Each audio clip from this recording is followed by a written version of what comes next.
Bueno, buenos días a todos. Vamos a entrevistar al profesor Bastos. Muchas gracias, profesor. Muchas gracias a usted. Entonces, la primera pregunta era, o lo primero que le quería preguntar era, usted en distintas entrevistas y conferencias ha dicho que desde su adolescencia era de derecha, ¿sí? Y después pasó una etapa de marxismo para luego convertirse en lo que es paleolibertarismo. ¿Cómo fue esa etapa? ¿Cómo fue esa transición de lo que es el marxismo, de estar dentro del marxismo y después pasar como a lo opuesto? A ver, yo intuitivamente tenía ciertos valores de derechas, conservadores o partidarios al libre mercado. No sé intuitivamente, pero los tenía, ¿no? Durante una época de mi vida tuve...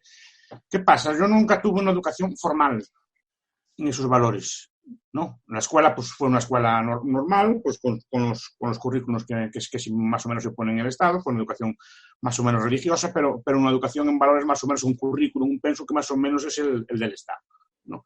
Entonces yo, mis valores yo los tenía, pero digamos que nunca había leído libros o lo había visto expuesto de una forma académica, de una forma rigurosa, esta forma de pensamiento. Entonces, claro, yo llego a la universidad pues normal, la Universidad de Santiago de Compostela, y bueno, pues me encuentro que la mayor parte de mis profesores y muchos de mis compañeros, pues no solo no comparten mi visión, sino que la visión que ellos tienen sí que está informada,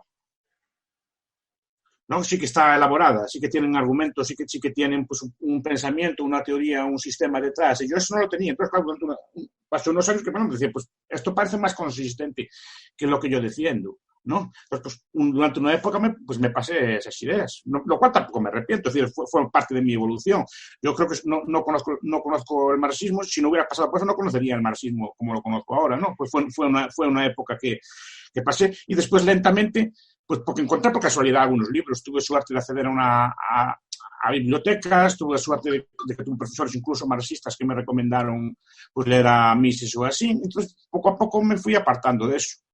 Yo no estoy criticando el marxismo por criticar el marxismo, yo el marxismo yo siempre académicamente lo respeté y lo respeto bastante, ¿no? No me parece una idea absurda ni una idea mal pensada. Lo que pasa es que tiene una serie de fallos que creo que la incapacitan, pero no me parece una cosa estúpida. Lo que pasa es que las ideas contrarias yo nunca las estudié formalmente, hasta llegar a una etapa pues, más mayor de mi evolución, ¿no? Es que yo, por ejemplo, en los años de la universidad no es que lo hubieran criticado, es que yo no sabía que existían estos pensadores. Claro, Nunca me los expliqué. No es que yo diga que las ideas que tenía yo estaban equivocadas, yo pienso que están equivocadas, pero es otra cuestión. Yo digo que no conocía la otra parte, o por lo menos no la conocía de forma sistemática, la otra parte. No sabía de pensadores liberales, sordoliberales, de todas las variantes que hay, o conservadores, así nunca, digamos que no se explicó, no estaban en los currículos.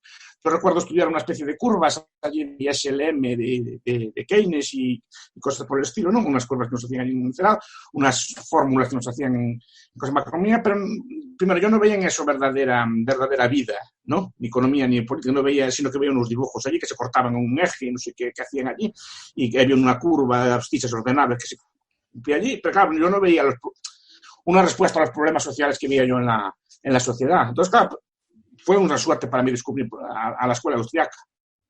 Claro, pero... Y a partir de ahí empecé a leer otras cosas. Yo no critico el adoctrinamiento. Cuidado.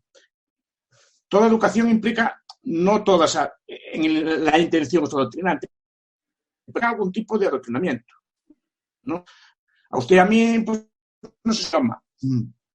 Y papá no me dieron a escoger. A lo mejor lo que pudiera ser más, digamos, útil para mí, ¿no? Pues pude aprender, yo que sé, el turco, el chino, el mandarín, o otro. No, pues en mi casa pues se habla gallego y se habla castellano. Entonces, o y mi entorno se habla, entonces, fue lo que aprendí. Pero no tuve opción. Es decir, a ver, tienes tus idiomas, ¿en cuál se va a socializar? Tampoco, por ejemplo, en gustos culinarios. Pues yo como lo que se come en mi zona, ¿no? Y son los gustos que más o menos tengo. No tengo gustos, no sé, como la comida malaya o la comida de Tailandia, que seguramente es muy sabrosa, pero a mí no me atrae porque estoy con mi gusto, mis sabores están acostumbrados a eso, ¿no? Entonces, me dieron a escoger, tampoco me dieron a escoger, me dieron a escoger unos valores religiosos, ¿no? Pero en todos los que hay. Sí. No sé, pues yo Bahá'í o no sé, una religión hinduista o así, pues no tuvo opción de escogerla. Fui criado en los valores de la Iglesia Católica, que más o menos es los que había en mi entorno, ¿no? Tampoco me dieron a escoger, pero ¿cuántas cosas no me dieron a escoger? También nazco en una forma de familia. Pues una familia pues monógama, pues tradicional occidental, ¿no? No me dieron a escoger si había un harén o si había una poliandria como se hace en el Tíbet, ¿no? O como se hace en algunas zonas del Nepal, ¿no? No me dieron tampoco, estoy incrustado, como dicen los sociólogos, pues una serie de valores que no fueron dados a escoger. Mis profesores, supongo honradamente, me enseñaban lo que ellos creían y sabían. No creo que lo hicieran a mala fe. No pienso que fueran a engañarme a propósito, sino que ellos creían en esas cosas y me las intentaban inculcar a mí. Y es normal que yo tenga parte de los valores que tengan mis profesores. Lo que critico no es eso, lo que critico es que haya un monopolio. Es decir, que yo no haya podido contrastar esas ideas con otras personas distintas, sino que no haya, digamos, sistemas alternativos, que otros sistemas enseñen otro tipo de filosofías políticas, sociales o de otro estilo, ¿no? Es lo que más cuestiono, no el adoctrinamiento en sí. Claro, pero hoy en día, ¿no? Pienso yo que no se puede comparar la forma en que se enseñaba hace 20, 30 años con la forma de enseñar hoy en día, ¿no? Hoy en día, por lo menos hablando de lo que es estos países de Latinoamérica, el Estado cada vez diseña más los planes curriculares de tal forma de que no exista más opción, no solamente para el alumno, ¿no? Ya sea en secundaria o universidad, sino también para los docentes. Porque los docentes, sé que usted, por ejemplo, tiene cierta libertad o libertad dentro de lo que es la universidad, ¿no? Pero usted también debe estar establecido en ciertos temas que debe enseñar. Pero acá los temas es sí o sí, y la elección de los docentes o cómo gana ese docente su cargo es dependiendo también de su afiliación política. Entonces, si acá en Argentina lleva muchos años un gobierno X, el ministerio va a elegir esas personas que estén al fin de ese gobierno X. Y bueno, eso se va a perpetuar. Entiendo que hay dos niveles. Pues, al nivel básico, al nivel de la educación primaria y secundaria, los currículos. El problema yo creo que son los currículos. Los currículos, en sentido que vienen dados pues, por un ministerio y que decide qué temas y qué cantidad de esos temas tienen que estudiar los estudiantes en todo el país. Normalmente los sistemas son bastante homogéneos. Por ejemplo, en Galicia, en España hay variantes pues, autonómicas, ¿no? Pero en general el pensum, el currículum, es el mismo para todos los niños y niñas de un país, ¿no? Es el mismo sistema. Y eso es lo que más cuestiono yo. ¿Por qué tiene que haber solo un sistema? ¿Por qué no puede haber, digamos, competencia de currículum? Saber cuál se adecua mejor a las personas, sino que todos tienen que estudiar lo mismo. Porque ahí es donde entra la raíz política del problema. Cuando Jules Ferry, por ejemplo, o Horace Mann, en Estados Unidos, Jules Ferry en Francia o Claudio Moyano en su momento en España, instauran unos currículums y instauran sistemas de educación obligatoria, en su momento incipientes y no muy elaborados, pero establecen que todos los niños de España tienen que estudiar lo mismo y más o menos en la misma edad. Pero no hay una variante de currículum. Y después se instauran pues, sistemas de reválida o sistemas de selectivo, como llaman en España, o EBAU, para controlar esa enseñanza. Yo lo digo muchas veces en relación ya sin entrar en temas de política o de economía, ¿no? Por ejemplo, pensemos en literatura, ¿no? Yo estudié un canon, creo, igual me equivoco, que era el canon de Lázaro Carreter, era un profesor muy prestigioso español, pues estableció un canon de libros que debía haber un libro, ¿no? Vale, pues es un canon. Todos los niños de España pues tuvieron que leer esos libros. De hecho, pues, se ve porque las librerías de segunda mano son muy abundantes, porque se pueden comprar, porque todo el mundo los compró. Imaginen que yo soy un profesor y en la secundaria, por ejemplo, y digo, no, el canon de Carreter no me gusta, ¿no? Y prefiero estudiar el canon, por ejemplo, de García Viñó, que es otro canon, que es otro profesor que explica otros libros, que no coinciden casi ninguno con el otro canon. ¿Qué me pasaría a mí como profesor si yo enseño un canon distinto? Cuidado. No estoy hablando de temas polémicos, simplemente de gustos literarios o de gustos de cosas distintas. Yo tengo un gusto literario distinto y quiero explicar a mis niños pues, una visión de literatura pues, que es la que yo comparto. ¿Podría hacerlo? No. No, me censurarían, no. ¿Cómo sería la cosa? Me vendrían mis padres, me vendrían los padres de los niños, y me vendrían los niños, mire, está muy bien eso que enseña usted, profesor, ¿no? Pero yo tengo que aprobar un examen de reválida, o yo tengo que aprobar un examen selectivo. Si usted me explica estas cosas, yo no puedo aprobar, y no puedo ser médico, no puedo ser ingeniero, no puedo ser físico, yo no aprobaría ese examen de reválida o de secundaria, ¿no? Entonces, por favor, enseñen lo que entra en ese examen. Ahí está la forma de control, pero no es un control directo, es un control indirecto, ¿no? Lo mismo pasa en la filosofía o lo mismo pasa en otras cuestiones. Si yo enseño un canon filosófico distinto, también me pasaría. Bueno, y repito, a lo mejor sin maldad, pero ¿por qué ese ansia de controlar que todos los niños tienen que leer exactamente los mismos libros, ¿no? En el mismo currículo. Por lo menos era así antes, no sé si ahora varió algo, pero creo que más o menos cierto énfasis en que se estudien determinados libros y que está. Sí, Y está bien donde viene la. Y supongo que las demás asignaturas, las de ciencias no me atrevo a entrar porque no domino ese tipo de cosas. Supongo que no tanto como las otras, pero algo habrá de esto. Pero estoy suponiendo. Pero digo que, por ejemplo, en la economía y la política, cuando se enseñan de forma formal, también tienen que seguir un cierto canon, una cierta cosa así.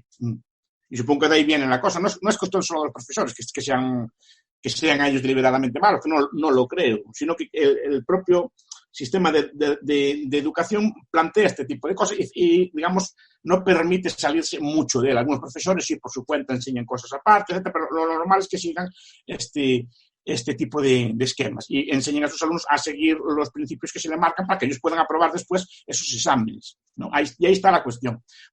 Y eso se plantea, eso sí que tiene una cuestión, está más que estudiado. Un libro de la profesora, por ejemplo, que a mí me gusta mucho, Caroline Boyd, ¿no? Historia Patria, se llama así, como se explica cómo se estudió la historia de los niños españoles durante mucho tiempo. Supongo que en Argentina habrá estudios semejantes, ¿no? Pero es eso, que decir, ¿por qué todos tienen que tener la misma visión de la historia? ¿Por qué todos tienen que tener la misma visión de la literatura o de la política o de la economía o otro tipo de temas? ¿Por qué no dejamos cada colegio ensaye su currículum y después los niños cuando se crucen, pues unos a otros se enriquecen? Yo no sé por qué necesariamente todos tienen que seguir el mismo esquema. Es una cosa que nunca entendí. sí. Los padres cogen qué currículo quieren. Hay un autor que se llama Iván Ilyich, no sé si Sí. lo conozca. La desescolarización de la sociedad. Sí, señor. ¿Cómo? La desescolarización de la sociedad, Iván Illich. Exactamente. Si le gusta el tema, John Holt, el fracaso de la escuela. Excelente, lo voy a anotar bueno, para los que nos escuchen seguro lo van a buscar. Bueno, pero hay dos temas de ese paper de Iván Ilyich, y uno era la crítica que hacía respecto a lo que es la educación hoy en día por un título, ¿no?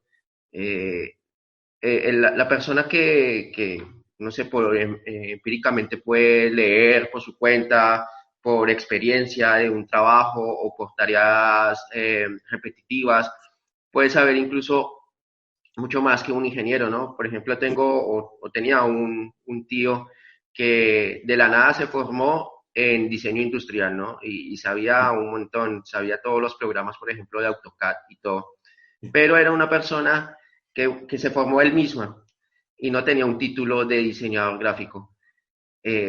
Eso lamentablemente le perjudicó para conseguir trabajo, aun cuando en las pruebas para las entrevistas superaba a personas que tenían un título.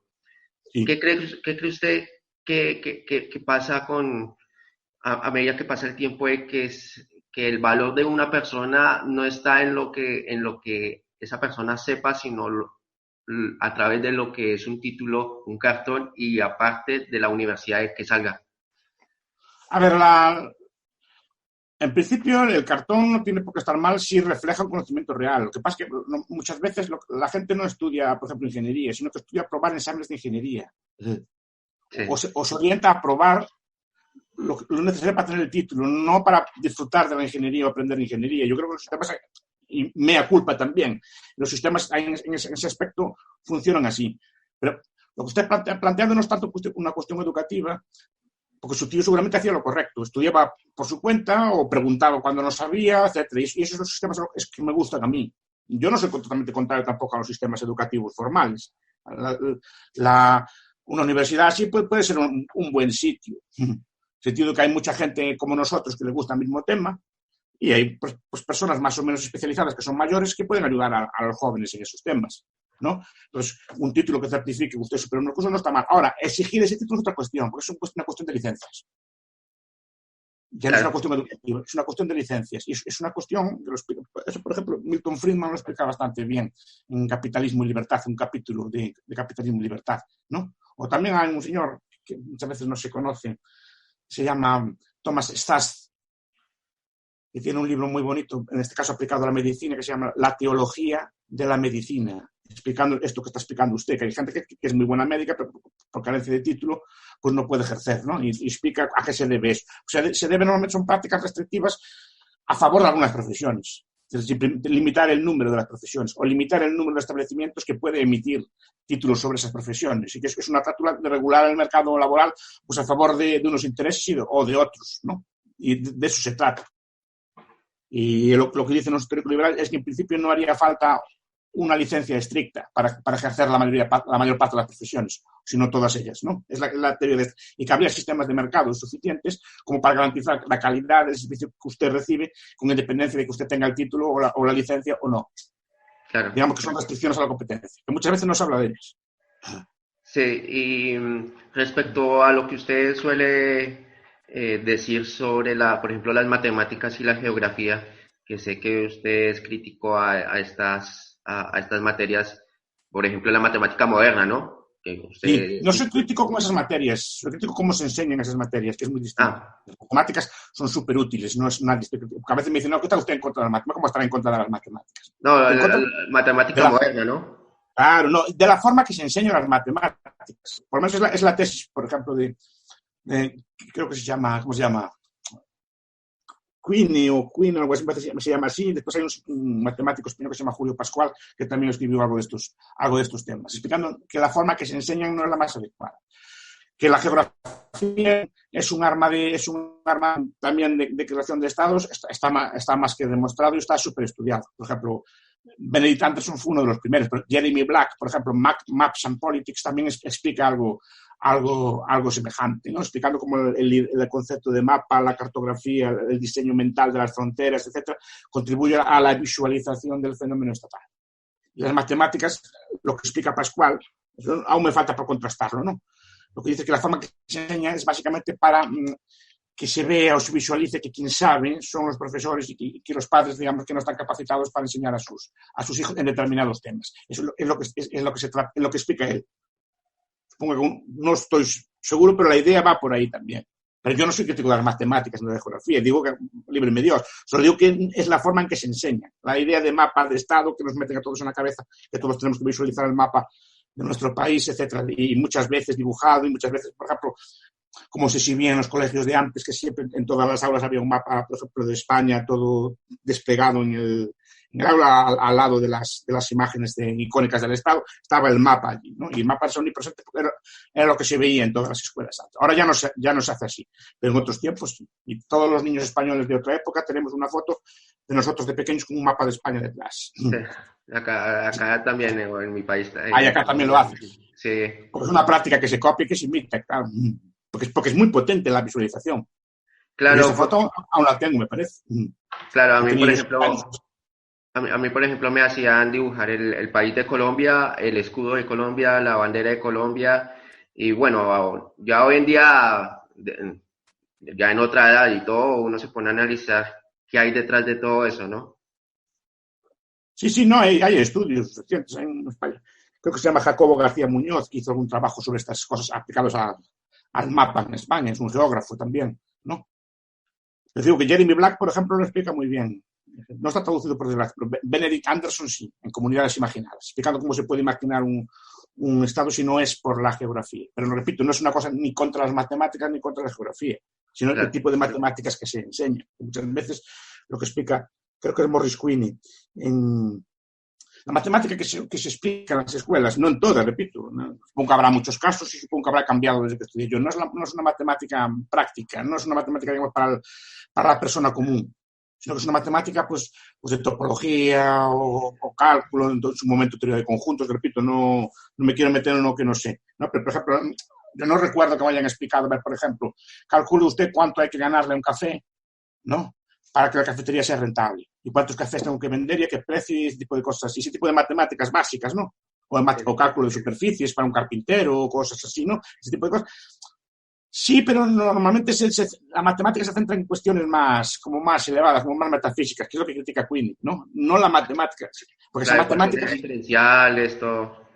claro, porque esas matemáticas son útiles para un ingeniero, no son útiles para una persona común. El que sea ingeniero Claro, ya aprenderá después las integrales dobles, triples o lo que tenga que aprender, o todo ese tipo de complejos cálculos. Pero la mayor parte de la gente, si le ponen un nivel tan alto, se aparta de las matemáticas, porque no todas las mentes son iguales al respecto de las matemáticas, como no son todas iguales al respecto del idioma. Unas personas hablan bien, si se fija usted bien, no son capaces de hablar muy bien, otras no hablan, no son buenas oradoras. Igual que habrá personas con una mente matemática, que yo conocí algunas, que ven todo, números y calculan y todo, y otras personas, pues su mente no es esa. No quiere decir que uno claro, sea más inteligente que otro, sino que tienen inteligencias distintas. claro. Y En por mi ejemplo, opinión, por lo menos. Sí. por ejemplo, esto ya es opinión personal. Yo veo que a medida que pasa el tiempo, distintos gobiernos, ¿no? Quieren sacar al niño del seno de su familia. Por ejemplo, antes en mi país, la educación obligatoria empezaba desde los 10 años, ¿no? Después desde los 7, después de los 5, ahora desde los 3 años. Sí. Y pronto será desde Existe, existe a largo plazo una consecuencia de esto de que ya ese niño ya no crezca viendo a la familia como una institución y súper importante donde pueda aprender valores, donde pueda aprender un montón de cosas y ya vea al Estado cada vez más paternalista.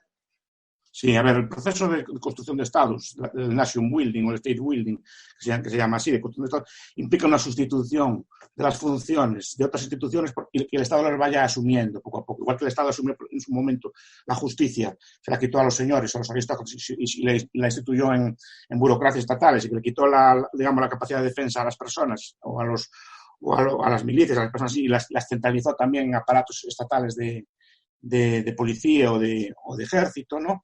También es un proceso de sustitución de valores en el sentido de que intenta que quien eduque a la juventud no sean las familias, sino que sea el gobierno. Y ese conflicto se da a veces, por ejemplo, con todo el debate que puede haber sobre la asistencia obligatoria a las clases, ¿no? Sobre si los padres tienen derecho a educar a sus hijos o no. Y porque es un proceso Hobbes ya lo explicó, Hobbes en Leviatán, lo explicó muy bien, que el Estado debe ser el árbitro último de la moral, es decir, quien decida qué es lo que está bien y lo que está mal es el Estado, no otras instituciones. Si le quita la educación a las familias, si le quita la educación a las instituciones religiosas, el Estado pasa a ser el último garante de la moral, el último decisor de la moral y es el que, digamos, más o menos educa a los niños en los valores que él tiene. Y cuidado, si fueran unos valores inmutables, a lo mejor podría ser algo menos malo, pero yo veo que esos valores van cambiando, porque yo sé que a mí me educaron unos valores y sé que a mis sobrinos lo están educando en otros, Claro, porque son distintos de los que tuve yo. No sé cuál de los dos es mejor, ya sería otro debate, pero que sí que lo están educando en otros valores distintos, así, y que los valores en los que yo fui educado se consideran anticuados o como un montón de o cosas peores, ¿no? claro. Eso es el debate. ¿Quién tiene debate eso? ¿Quién debe ser las familias que eduquen a los niños o no? Claro, y una de lo que se suele decir para contrarrestar ese efecto y también respecto a el financiamiento es la propuesta de Milton Friedman sobre los vouchers, ¿no? Darle ese poder a las familias de elección del establecimiento donde quiera que su hijo vaya. Pero Rothbard, por ejemplo, decía que efectivamente podría disminuir la burocracia, pero aún así el financiamiento vendría de una imposición de lo que son los impuestos y no habría tampoco un desenganche que se pretende hacer con este tipo de propuestas, porque en sí todavía existiría un Ministerio de Educación. ¿Qué piensa usted, por ejemplo, de esa propuesta del voucher? El voucher también lo plantea en este libro que estamos hablando, también creo que en Libertad de elección Milton Friedman, en ese libro, que Capitalismo y Libertad es un libro bastante completo, porque toca muchos temas, entre ellos este. El voucher efectivamente es un second best, es una solución no óptima, pero por lo menos que permita cierta elección o cierta competencia entre los centros para poder funcionar. Pero la crítica de Rothbard es así, es decir, al final no hay un incentivo a reducir costes, no hay una serie de incentivos que se dan en el mercado normal para este tipo de cosas. Y también deriva de una definición de educación para mí muy estricta. Educación es un concepto amplio. ¿vale? Este vídeo es un vídeo, se pretende que educativo. A algunas personas les gustará, supongo, a otras no les gustará, digamos, un debate filosófico sobre ideas complejas que se pretende pues, abrir ideas o puntos de debate con referencias bibliográficas, etcétera, que se pueda usar educativamente.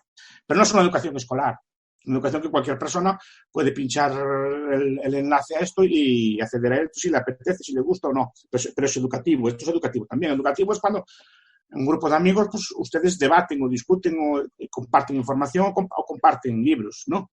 Educación es cuando usted aprende a manejar sus aparatos, como la gente aprendió a manejar el móvil y aprende a bajar las redes y ese tipo de cosas. Hay gente muy ducha, muy experta en ese tipo de las redes, TikToks y Instagrams y cosas de estas así modernas, ¿no? Pero bueno, la gente sabe y Claro. lo que le gusta es capaz de aprenderlo y con mucha profesionalidad, ¿no? Porque filtran las fotos, las enfocan, no sé cómo hacen ellos allí, pero después son capaces de subirlas, hacerlas virales, no sé.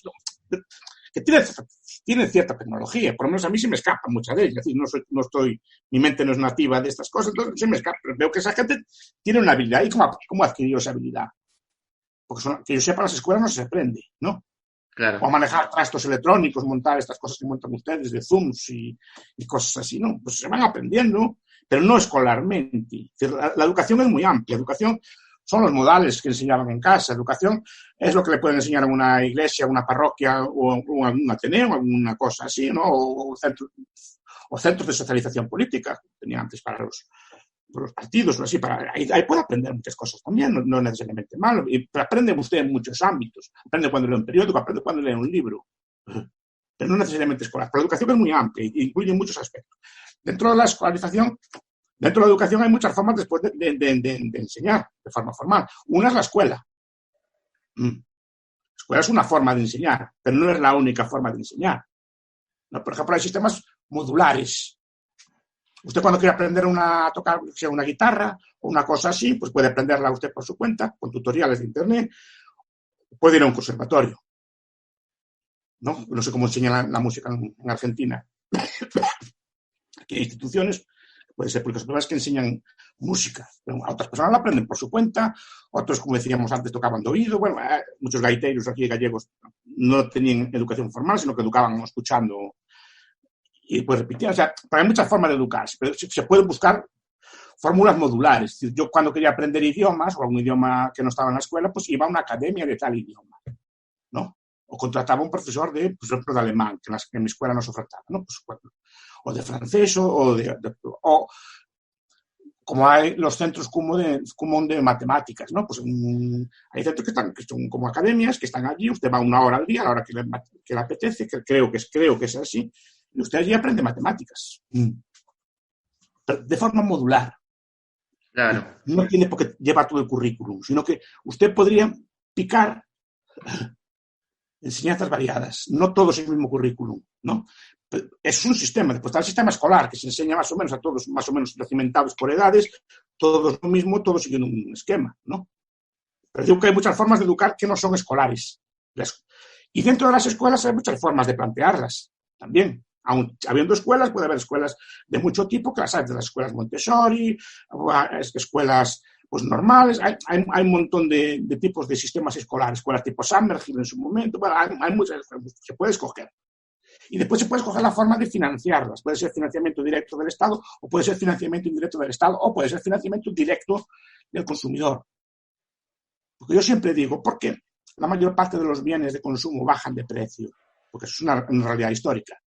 Prácticamente todos los bienes de consumo que tenemos ahora bajaron de precio. La comida bajó de precio espectacularmente pues en los últimos 100 años, espectacularmente. La ropa bajó de precio espectacularmente. No digamos toda la informática, no digamos todo lo que son autos, en general buena parte de electrodomésticos y cosas por el estilo, la mayor parte de lo que nos rodea, incluso los libros, por ejemplo, bajaron mucho relativamente de precio.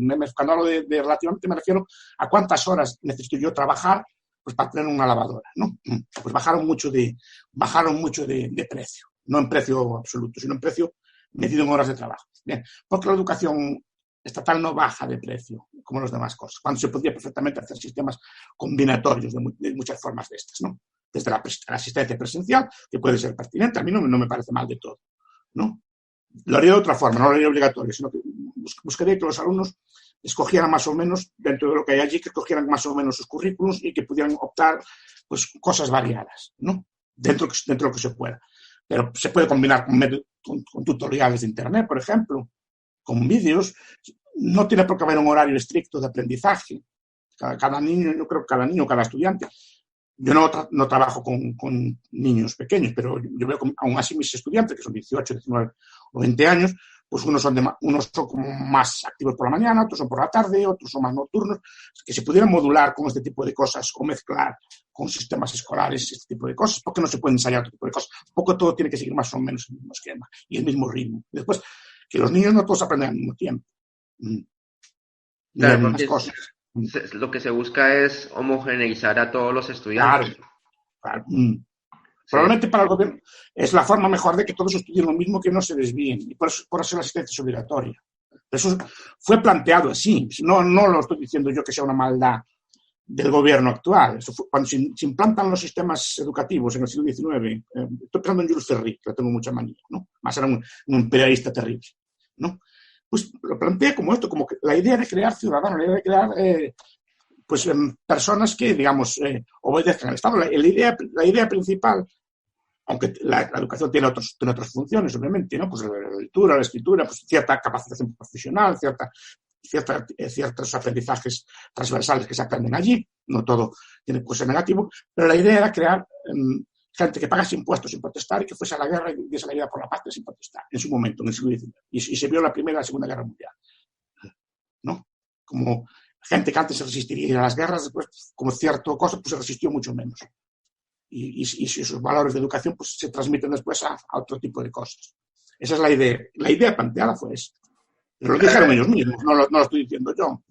Claro, eso es lo explica Eugene Weber en From Peasants to Frenchmen, explica estos fenómenos y de crear fenómenos de legibilidad, ¿no? Que todos hablen el mismo idioma, que todos tengan la misma forma de pensar, de actuar, etcétera, de forma que las personas se puedan ser, digamos, mejor dirigidas y más obedientes. Esa es la idea que ellos mismos dijeron. No estoy diciendo yo que sea una conspiración así del gobernante que tengamos ahora, ¿no? De Fernández o de Cristina, o así que sean así para educar a los niños. No, eso ya viene desde sus orígenes. Y Horace Mann, también en Estados Unidos, también plantea una cosa semejante.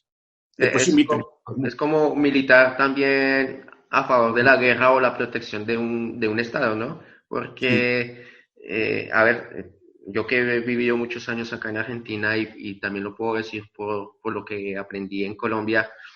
En Colombia, por ejemplo, ha vivido 50, 60 años de guerra, ¿no? Entonces, en el colegio, tanto en secundaria como en las facultades, se milita a favor de un ejército, por ejemplo, o de que toda la persona que esté dentro del ejército es un héroe.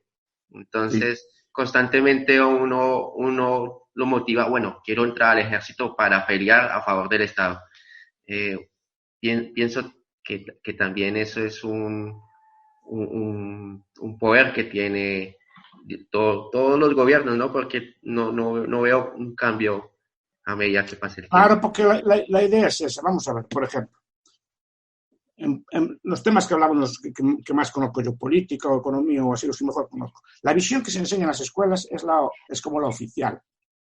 No, porque todo régimen político educa en su régimen político, educa los valores de su régimen político, eso casi no hay excepción, ¿no?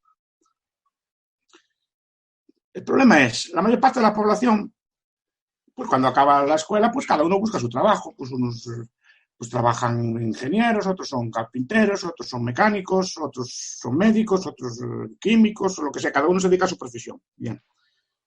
Pero quitando a algunas personas que más o menos se especializan en esto y tienen acceso a lecturas de este tipo de cosas, la visión que se lleva de la política el 90 y tantos % de la población es la que se aprende en la escuela, porque es lo que le dije yo antes, es la única educación formal, elaborada y sistemática que recibieron sobre ese tema en su vida. Y no tienen acceso a otras visiones. Igual que yo, por ejemplo, yo estudié algo de biología o de química en la escuela, como todo el mundo, ¿no? Pero ya me dicen por dónde empezar con un libro de química, yo no sé cuál es el libro correcto para empezar, ni cuál es el bueno, ni cuál es el malo, etc. Tendría que gastar mucho tiempo en educarme en ese tipo de valor, igual que de química o de plantas o de botánica, no sé por dónde empezar. Si lo sabe el botánico, que lleva mucho tiempo en eso, pero yo no. Entonces, claro, yo en ese tipo de temas pues son muy susceptibles a ser manipulados si quieren, ¿no? Porque yo no sé pandemias ni sé de cosas así. Entonces yo me creo más o menos lo que me dicen. Pues lo mismo pasa al resto de la población con respecto a la política social. La educación que llevan formal, no la que es esta, la que aprenden en la escuela. En cambio, si quieren, no tienen acceso, digamos, no que no tengan acceso, que no está censurado casi nada y que en Internet menos, pero no saben por dónde empezar si quieren leer visiones alternativas. Requiere un tiempo, un gasto y unos conocimientos previos que probablemente la mayor parte de la población no tiene. Igual que yo no los tengo de biología, de química o de ingeniería, ¿no? Claro. Y así pasa. Entonces, el 90 y tantos por ciento de la población, la visión que lleva de la política, del sistema político, es la que se aprende en la escuela, que es lo que se trata. Que después hay unos cuantos cientos o miles que discrepan, pues normalmente no pasa nada, porque tampoco trasciende, porque normalmente discutimos entre nosotros, pero no más allá de nosotros. Claro. Usted tenía o tuvo una charla muy interesante con Fernando Díaz Villanueva respecto a lo que es la universidad, no hace, creo que fue en el 2017, si no estoy mal. Sí. Y hablaba, no sé si en este caso, no sé si usted o Fernando, respecto a que la formación en distintas universidades o distintas carreras ya pasó a ser la formación de futuros empleados públicos, ¿no? En muchos aspectos, sí. Sí, En todo. por ejemplo, yo estudio economía, ¿no? Y lo que me enseñan es para ser más adelante un burócrata del gobierno. Claro, porque a usted le enseñan a gestionar la economía. Exacto. Le enseñan cómo desde un ente central, desde un Estado, puede usted, a través de las curvas de oferta, demanda, la macroeconomía, la economía keynesiana es un ejemplo de esto. Es un ejemplo de que un grupo de sabios o así puede gestionar la economía y a eso lo educan a usted. Pero yo, no sé ahora, pero yo poca economía de mercado estudié en su momento, ¿no? No tuve casi acceso a autores liberales, sino que era más bien una visión centralista, pero también muchas veces, por ejemplo, en la facultad de empresarial no se enseña empresarial, en buena parte de ella, sino que se enseñan los aspectos más estatistas de la empresa. Aprender a cubrir impuestos, ¿no?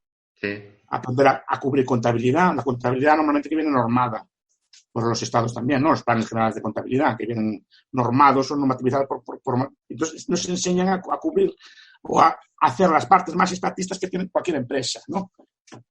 Y se dedica relativamente poco tiempo pues, a lo que es la función empresarial, a innovar, a crear, a ese tipo de cosas. También en recursos humanos se nos enseña a aplicar, en muchos casos, las directrices que dice el gobierno sobre ergonomía, sobre higiene, sobre este tipo de cosas. Son funciones que se aplican en muchos aspectos desde ese punto de vista. Es normal. Es así. Las universidades, las universidades modernas, tal como se crean, no fueron entes pensadas como entes de libertad, sino fueron pensadas como sitios para crear funcionarios eficientes o bien formados para el Estado. Yo sé que, por ejemplo, la Facultad de Políticas, que se creó la primera en España, Facultad de Ciencias Económicas, Políticas y Comerciales, se llamaba así, que era la primera que hubo en España, la creó Franco para crear los funcionarios necesarios para su régimen y para darle las herramientas necesarias para gestionar el Estado. Esa fue la lógica, no el debate de la política. Eso vino después en algunos ámbitos, pero normalmente y sigue siendo así. Buena parte de los egresados de las universidades es normal, y tienes un buen trabajo, bien sea en el Estado, bien sea pues, trabajando en estos aspectos, buena parte de ellos, porque rara vez se enseñan los aspectos, digamos, más de mercado de las profesiones. Lo veo en casi todas las profesiones, ¿eh? Muchos médicos, por ejemplo, jóvenes, sobre todo cuando hablas con ellos, lo que están educados para trabajar en un sistema estatal de salud. Y son muy defensores de ese sistema. Cuidado, puede ser defendible el sistema, no estoy discutiendo yo eso, estoy discutiendo que casi nunca tienen la otra alternativa, casi nunca conocen las otras visiones de la disciplina. Claro, Están pensados después no para puede, aprobar un examen. después no puede haber una frustración de lo que, por ejemplo, yo quiero hablar, digamos, en este caso, porque no conozco a todo el mundo, ¿no? Pero a medida que yo todavía soy estudiante de economía y a medida que avanzo en mis estudios, es complicado no sentir una frustración porque cada vez te enseñan por un camino, ¿no? Y ese camino es el que uno debe seguir.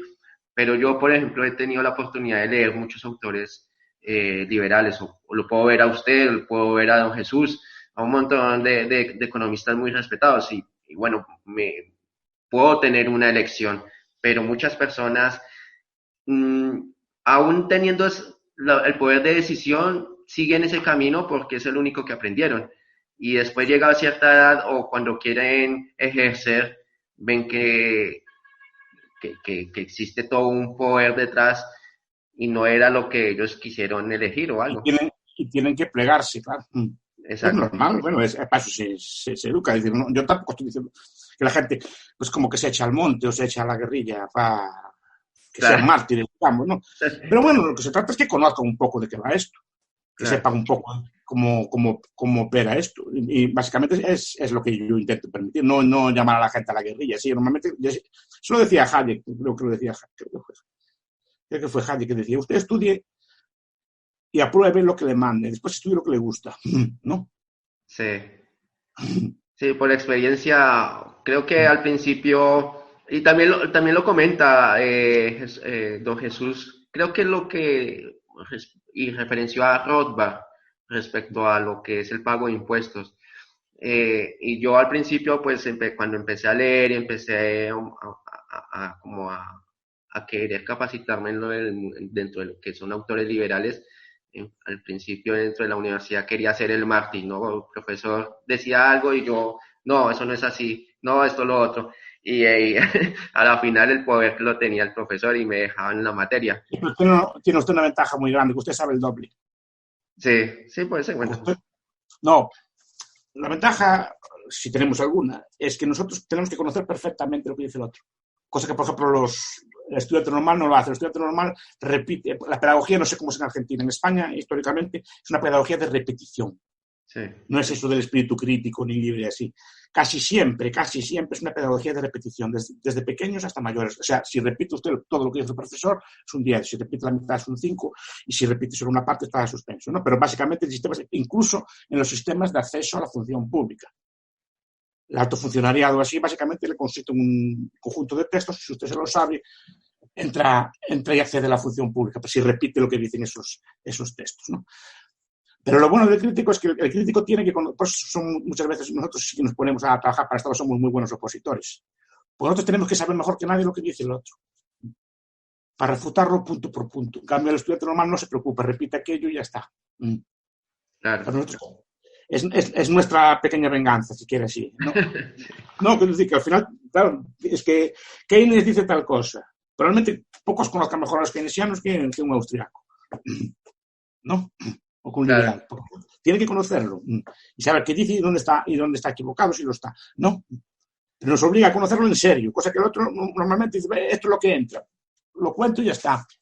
No se lo plantea. Nosotros sí, nosotros acabamos conociendo mejor el pensamiento que los otros. Y Bueno, por eso somos muchas veces mejores estudiantes. No que seamos mal, tenemos que saber más cosas. En general, las personas que pertenecen a grupos así pequeños o grupos, digamos, que no están en el sistema, son mejores estudiantes que los otros por la propia dinámica, no porque sean más inteligentes, nada así por el estilo, sino por esa propia dinámica de curiosidad que les lleva a conocer también al rival. claro. Sí, era lo que decía don Jesús también respecto a que uno es el virus dentro del sistema, ¿no? Sí. Sí. A ver, yo creo que ya tenemos que acabar. El Estado es aparte de ser una organización muy bien pensada, una máquina, una mega máquina, como decía Louis Mumford hace tiempo, en un libro que se llama El mito de la máquina, que explica muy bien esto. El Estado está construido también sobre un sistema de creencias y de valores. Aún sin desobedecerlos, si usted deja de creer en ellos, en buena parte de las ideas que transmiten, el Estado pierde mucha fuerza. Claro. Pierde mucha fuerza. Solo porque no las crea. Es lo que decían los viejos anarquistas, ¿no? Gen Sharp, el famoso así teórico de las revueltas, así. Se trata de obedecer, pero sabiendo que uno está obedeciendo. Claro. No haciéndolo de forma automática, sino que sabía y obedezcan. Yo no se metan en líos. Yo nunca recomiendo a nadie que se meta en líos ni que se meta cosas por el estilo. Pero que sepan, están obedeciendo. Sí, eso es verdad. Esa es la clave. Bueno, Después ya profesor pierden. Bastos, Sí. creo que ya terminamos no quiero abusar de su tiempo, pero lo último que le quiero pedir es un consejo o unas palabras a todos los chicos que no solamente están dentro de nuestra organización o nuestra agrupación, sino a todos los que quieren como,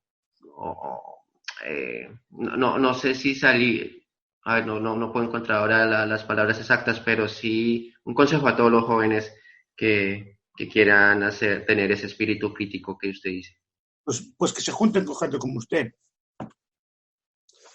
En el Ah, sentido de que seguramente en sus ambientes aprenden muchas más cosas y seguramente son ambientes mucho más sanos y mejores, aunque solo sea por eso que otros ambientes que se pueden encontrar. Porque en grupos como los suyos, se debate de libros, se debate pues de oportunidades laborales, de cosas por el estilo, y eso es un aspecto muy importante para la formación. Cualquier grupo de este estilo, sea de nuestras ideas o de otras, es muy importante porque educa a las personas y les da valores, ¿no? Y les enseña a discutir y se relacionan con ustedes y se mejoran mutuamente. Yo creo que es muy importante. Solo el mero hecho de estar con ustedes, aunque no estén de acuerdo con ellos.